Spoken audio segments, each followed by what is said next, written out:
महिलांचा आदर करण्याची प्रेरणा जसे शिवचरित्र नेहमीच देत राहील, त्याचप्रमाणे एका पुरुषाने महिलांचा व एक महिलेने पुरुषाचा आदर केला तर नक्कीच समाजात बदल दिसणार. याचा सुंदर उदाहरण म्हणजे पालघर तालुक्यातील सफाले येथील हे दाम्पत्य भूपेश ठाकूर आणि श्वेता ठाकूर यांचा. पाहूया. नमस्कार.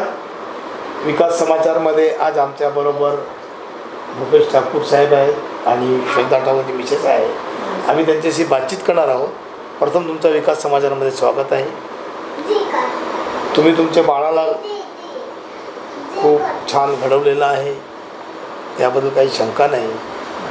पण सर, तुम्ही जेव्हा शाळा शिकत असताना, शिक्षण घेत असताना तुमची त्यावेळची परिस्थिती कशी होती? कुठे तुम्ही शिक्षण घेतला? माझं मूळगाव नावझे आहे. नावझे इथे जवळच 13 किलोमीटर अंतरावर आहे आणि तिथेच माझं शिक्षण झालं आहे. ग्रामीण विद्यालय नावझे नावाची शाळा आहे. 1ली ते 10वीपर्यंत आम्ही तिकडेच शिकलो आणि त्याच्यानंतर दांडेकर कॉलेजला जसं ह्या म्हणाल्या की व्होकेशनल कॉलेज, मला शेतीमध्ये खूप आवड होती आणि आधीची आमची परिस्थिती पण त्या मानाने हालाकीचीच होती. पण त्याच्यातनं मग शिक्षण पण मला करायचं होतं आणि लगेच जॉब पण करायचा होता. मग मला माझ्या आईवडिलांनी ITIचं सजेशन दिलं, पण मला ॲग्रिकल्चरमध्ये जास्त नॉलेज म्हणजे आवड असल्यामुळे मग मी vocational college GR Dandekar college आहे, तिकडे व्होकेशनल कोर्सेस होतात. हॉर्टिकल्चर नावाचा कोर्स होतो. त्याच्यात तुम्हाला दोन्ही शिक्षणं मिळतात. प्रॅक्टिकली ॲग्रिकल्चरचं पण शिक्षण मिळतं आणि पुढचं एज्युकेशनचं पण शिक्षण मिळतं. मग मी ते तिकडे कंप्लीट केलं. त्याच्यानंतर मग मला लगेच जॉब मिळाला ॲग्रिकल्चर बेस असल्यामुळे. एक रॅलीज नावाची कंपनी आहे, तिच्यामध्ये काम केलं मी. त्याच्यानंतर BSFमध्ये काम केलं. म्हणजे कॉर्पोरेटमध्ये जवळजवळ 10-15 वर्ष मी चांगलं काम केलं आणि नंतर हे काम करत असताना हळूहळू मी माझा बिझनेस सेटअप केले.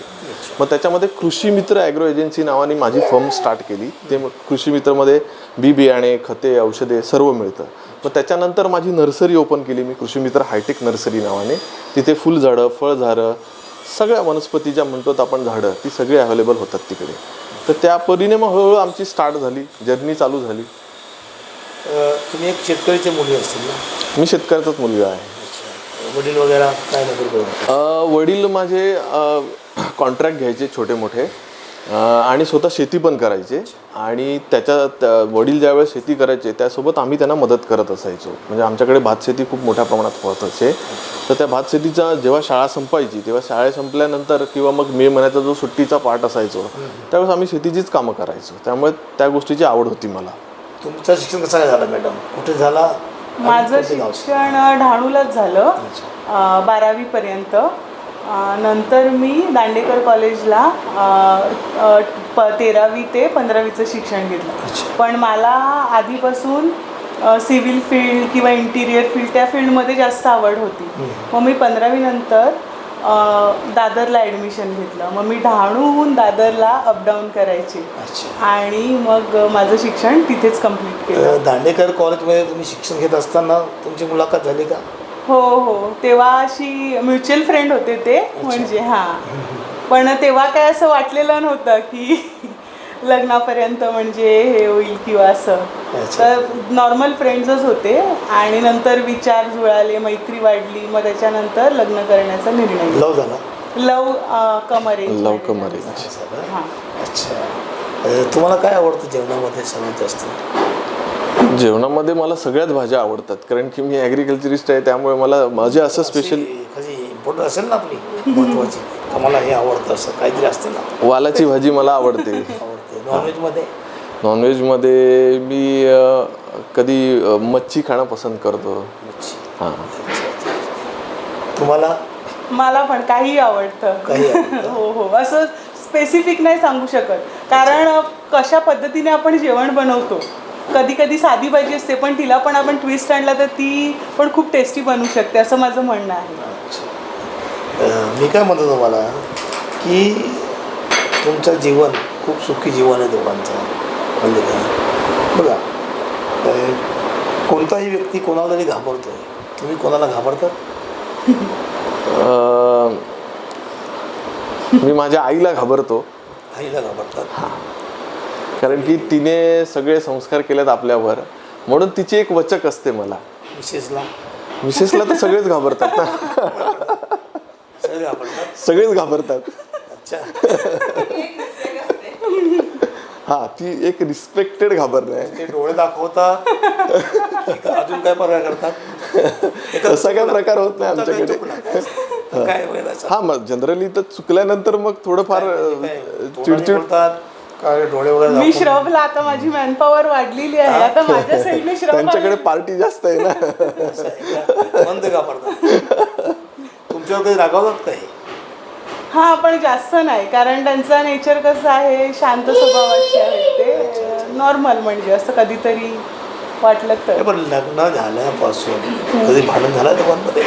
हा, तसं तर होतच. छोटे मोठे होतात छोटे सगळ्यांमध्ये आणि मजा असते भांडणामध्ये. युनिव्हर्सल ट्रूथ आहे हे. जगातलं एक पण असं कपल नाही सापडणार की ज्याचं भांडण नाही झालं, आणि जो बोलेल की माझं भांडण नाही झालंय तो समजायचं की हे जगातलं सगळ्यात मोठं खोटं आहे. नाही, पण तुम्ही रागाच्या भरामध्ये कधी गेलात का घरी निघून? नाही तेवढं नाही. नंतर भांडण झाल्यानंतर तुम्ही एकी दोघांची कशी होते? काय नाही, असं काय नाही. इकडे हे इकडे, ते तुमच्याशी बोलत नाही, तुम्ही त्याशी बोलत नाही. ते फक्त नाही, मग पुढाकार मला घ्यावा लागतो. अशा वेळेस पुढाकार मला घ्यावा लागतो. मग मी पुढाकार घेतो आणि मग शांत बसून तो पुढाकार घ्यावा लागतो.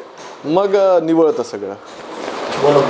आपल्याबरोबर आता श्रद्धा ठाकूर आणि भूपेश ठाकूर आहे, आणि त्यांचा मुलगा, तर आपण त्याच्याशी बोललेलो आहे, श्रव ठाकूर.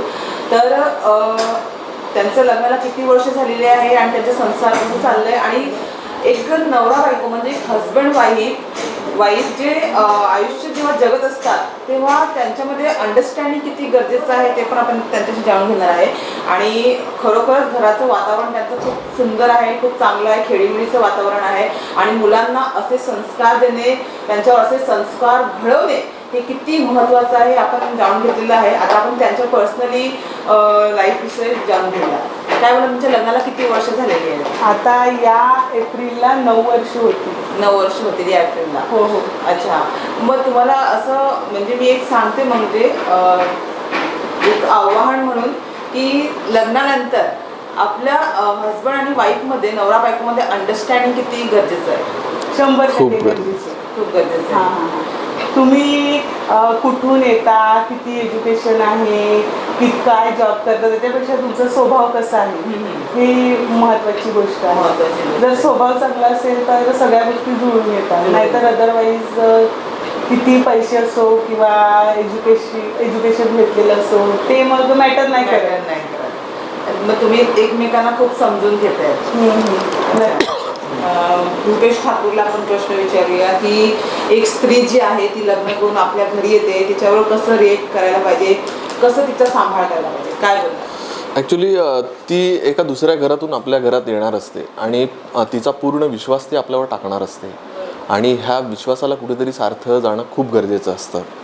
आणि ती आपल्याकडे तिथल्या कल्चरमधून ती आपल्या कल्चरमध्ये येणार असते, तर तिला आपलं कल्चर व्यवस्थित नीट समजून, म्हणजे प्रत्येक गोष्ट तिला ओरडून सांगण्यापेक्षा तर आपल्या कल्चरमध्ये असं होतं ह्या गोष्टी जर तिला व्यवस्थित सांगितल्या, आणि तिचा स्वभाव 100% चांगलाच स्वभाव होता, चांगलाच आहे, त्यामुळे मला पण त्या गोष्टी तिला समजवता आल्या, आणि तिची म्हणजे तिला समजून घेण्याची इच्छा चांगली असते, आणि त्यामुळे मी जे समजून सांगितलं ते तिला समजतं, आणि ह्यामुळे आमची अंडरस्टँडिंग चांगली जुळाली. आणि जनरली तिकडनं ती इथे येत असते म्हटल्यानंतर तिच्याकडून काही आशा आकांक्षा असतात, अपेक्षा असतात. आणि मी डबल ग्रॅज्युएशन केलेला माणूस आहे. माझं BSc ॲग्री झालं आहे आणि BA पण कम्प्लीट केलं आहे सायकोलॉजिस्टमध्ये. त्यामुळे मला तिची सायकोलॉजी कळते मला, म्हणजे त्यांचं सायकोलॉजी काय असू शकते, तिचे काय विचार असतो त्यामागचे ते मला कळतात, त्यामुळे मी तिच्याशी त्या पद्धतीनेच वागतो, त्यामुळे तिलाही बरं वाटतं. तर ह्या सगळ्या गोष्टीने मी तसं वागत असतो. तुमच्या कुटुंबामध्ये कोण कोण आहे आणि तुमच्या कुटुंबामध्ये कोण कोण आहे? आमची पूर्ण म्हणजे जॉईंट फॅमिली आहे. माझी आई आहे, वडील नाही आहेत, एक भाऊ आहे, त्याला एक मुलगा आहे, त्याची बायको, आणि मी आणि श्रब, आणि आमची आजी पण आहे. पण आम्ही आता इथे शिफ्ट झाल्यामुळे दोघे पण भाऊ आता तिथे नर्सरीचं बघतो, तो तिथे रामबागला राहतो आणि आम्ही इथे राहतो. पण अधूनमधून आम्ही भेटत असतो. तर अशी अशी पूर्ण मोठी फॅमिली आहे आमची. इथे किती वर्ष झाली तुम्हाला? इथे 5 वर्ष झाली आम्हाला. 5 वर्ष. 5 वर्ष झाली. अच्छा. 6वं वर्ष चालू आहे. 6 म्हणतात की लग्नानंतर काही असं बोलतात की कपल्समध्ये प्रेम कमी होतं. तुमचं प्रेम कसं आहे आतापर्यंत? कमी झालंय की तितकंच आहे? मुळीच नाही. आता आम्ही पोस्ट वेडिंग शूट केलं हा. तर तुम्ही तिथे फोटो बघू शकता पोस्ट वेडिंगचे. तर मला सगळे हसायला लागले, अरे अभी तो प्री वेडिंग का ट्रेंड चालू आहे, अभी पोस्ट वेडिंग क्या कर रहे हो. तर मी त्यांना असं सांगितलं, ट्रेंड कोणताच नसतो, आपलं प्रेम. आणि दुसरी गोष्ट मी त्यांना असं सांगितलं की प्री वेडिंग तो सब लोग करते, हिम्मत है तो शादी के बाद पोस्ट वेडिंग करके दिखा. इम्पॉर्टंट पार्ट आहे वो, बहुत इम्पॉर्टंट. म्हणजे एकमेकांचा जो पती पत्नीमध्ये जो एकमेकांचा आदर आहे, रिस्पेक्ट आहे, ती कधीच कमी व्हायला नाही पाहिजे. आणि तो जो प्रेम आहे तो वृद्ध होईपर्यंत तसंच व्हायला पाहिजे, तसंच राहायला पाहिजे असं तुम्हाला वाटतं? हो हो नक्कीच. हे जे आहेत ठाकूर कुटुंबीय आहे, त्यांच्याशी भेटून खूप बरं वाटलं, खूप छान वाटलं. आणि आज आम्ही त्यांच्या घरी आज भेट दिली, त्यांच्याशी भेटलो आणि त्यांच्यामधले जे संस्कार आहे, त्यांच्यामध्ये जे विचार आहे आणि हे आज काळाची गरज आहे असे संस्कार आणि असं जो नातं आहे त्यांचं नवरा बायकोचं, हजबंड वाईफचं, ते खूपच गरजेचं आहे आणि असंच सगळ्यांनी राहायला पाहिजे. धन्यवाद.